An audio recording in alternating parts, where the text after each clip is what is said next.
പാലായിൽ സ്വകാര്യ വ്യാപാര സ്ഥാപനത്തിനെതിരെ കയ്യൂക്ക് കാട്ടിയ നഗരസഭാ ചെയർമാൻ രാജിവെക്കണമെന്ന് ബി.ജെ.പി. കോടതിയുടെ പരിഗണനയിലിരിക്കുന്ന ഒരു വിഷയത്തിൽ നഗരസഭയുടെ ചെയർമാൻ കോടതിക്ക് മുകളിൽ നിയമം നടപ്പാക്കാൻ ഇറങ്ങുമ്പോൾ പാലായിൽ പോലീസിനും കോടതിക്കും യാതൊരു വിലയും കൽപ്പിക്കുന്നില്ലെന്നാണ് വ്യക്തമാകുന്നത്. പാലായിലെ ഫുട്പാത്തുകളിൽ വിവിധ പ്രൈവറ്റ് സ്ഥാപനങ്ങളുടെ ഫ്ലക്സുകളും ബോർഡുകളും കയ്യേറ്റങ്ങളും യഥേഷ്ടമുണ്ട്. ഇതിനു മുമ്പ് പല പ്രമുഖരും ഇരുന്ന കസേരയ്ക്ക് അപമാനമാണ് ഇപ്പോഴത്തെ ചെയർമാനെന്നും ബി.ജെ.പി. പാലാ നിയോജകമണ്ഡലം പ്രസിഡന്റ് ബിനീഷ് ചുണ്ടിച്ചേരി പറഞ്ഞു.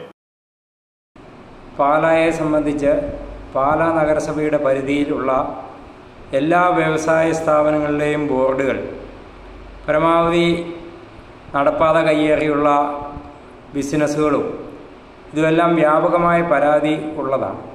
പക്ഷേ ഒരു സ്ഥാപനത്തെ മാത്രം തിരഞ്ഞു പിടിച്ചുകൊണ്ട് ആ സ്ഥാപനത്തിനെതിരെ നടത്തുന്ന ഈ നടപടിക്രമങ്ങൾ അംഗീകരിക്കാൻ സാധിക്കുകയില്ല എന്നുള്ളതും നഗരസഭാ ചെയർമാൻ്റെ നേതൃത്വത്തിൽ അത്തരത്തിലുള്ള അക്രമ സംഭവങ്ങൾ നടക്കുന്നു എന്നുള്ളതും വളരെ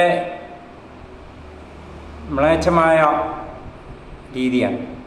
കാരണം പാലായിലെ മുഴുവൻ വ്യവസായ സ്ഥാപനങ്ങളും പാലാ നഗരസഭയിൽ നിന്ന് നമ്പർ മേടിച്ചതിന് ശേഷം അനധികൃതമായി കയ്യേറ്റങ്ങൾ നടത്തി മുന്നോട്ട് പോകുന്ന അവസ്ഥ, ആ അവസ്ഥയ്ക്കെതിരെ ഭാരതീയ ജനതാ പാർട്ടി മുനിസിപ്പൽ കൗൺസിലിന് പരാതി നേരത്തെ നൽകിയിട്ടുള്ളതാണ്.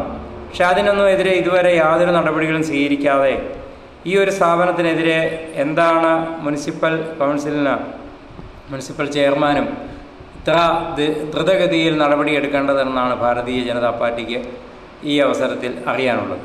പാലായിൽ ബിസിനസ്സുകാർക്ക് സ്വതന്ത്രമായി പ്രവർത്തിക്കാൻ അവസരമൊരുക്കണം. മനുഷ്യത്വരഹിതമായി പെരുമാറിയ നഗരസഭാ ചെയർമാൻ രാജിവെച്ച് പുറത്തു പോകണമെന്നും വിഷയത്തിൽ അന്വേഷണം നടത്തി കുറ്റക്കാർക്കെതിരെ നടപടിയെടുക്കണമെന്നും ബി.ജെ.പി. പാലാ നിയോജകമണ്ഡലം കമ്മിറ്റി ആവശ്യപ്പെട്ടു.